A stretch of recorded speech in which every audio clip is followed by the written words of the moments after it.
వీడియోగ్రాఫర్లపై దాడులు అరికట్టాలని photo videographers association ఆధ్వర్యంలో కర్నూలు నగరంలో కొవ్వొత్తుల ప్రదర్శన నిర్వహించారు. విశాఖపట్నంలో సాయి అనే వీడియోగ్రాఫర్ ను ఫోటోషూట్ కోసమని తీసుకువెళ్లి కస్టమర్లు దారుణంగా హత్య చేసి వీడియో కెమెరాలను తీసుకెళ్లారు. ఇలాంటి ఘటనలు పునరావృతం కాకుండా రాష్ట్ర ప్రభుత్వం గట్టి చర్యలు తీసుకోవాలని డిమాండ్ చేశారు. మృతుని కుటుంబానికి కర్నూలు జిల్లా ఫోటో వీడియోగ్రాఫర్ అసోసియేషన్ ఆధ్వర్యంలో ప్రగాఢ సానుభూతిని తెలియజేశారు. ఈ కార్యక్రమంలో ఫోటో వీడియోగ్రాఫర్స్ అసోసియేషన్ అధ్యక్షుడు నాగేశ్వరరెడ్డి, రమేష్ బాబు, శ్రీకాంత్, రంగా, వసంత్ తదితరులు పాల్గొన్నారు. అతని విలువైన వస్తువులు చూసిన తర్వాత వాళ్ళు చంపేసి అతన్ని విలువైన వస్తువులు తీసుకొని పోవడం జరిగింది. అతనికి ఇక్కడి నుంచి తోలుకపోయేటప్పుడు అతనికి చిన్న అనుమానం వచ్చింది.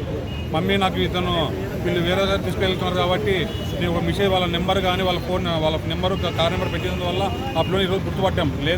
లేకపోయింటే ఆ పిల్లలు హుషారు లేకపోయింటే ఈరోజు మనకు ఈ పిల్లడు మనకు దొరికేవాడుగా సాయి మన ఫోటోగ్రాఫర్. కాబట్టి రేపొద్దున మన ఒక ఎక్విప్మెంట్ అనేది 1,00,000 2 లక్షలు మినిమం ఎక్విప్మెంట్ 15 లక్షలతో ఎక్విప్మెంట్తో అప్లోడ్ పోయినాడు. కాబట్టి ఆ 15 లక్షల కొరకు వాళ్ళు చంపి ఆ పిల్లలు 15 లక్షల ఎక్విప్మెంట్ మనం తీసుకుపోవడం జరిగింది. కాబట్టి సాయి పవన్ కళ్యాణ్కు వాళ్ళ కుటుంబానికి న్యాయం కావాలని మా కర్నూలు జిల్లా అసోసియేషన్ తరఫున మేము కొవ్వొత్తి ర్యాలీతో నిరసన తెలపడం జరుగుతుంది. కాబట్టి రేపొద్దున మా ఫోటోగ్రాఫర్లు ఎవరైనా సరే ఏదైనా జరిగితే కూడా మేము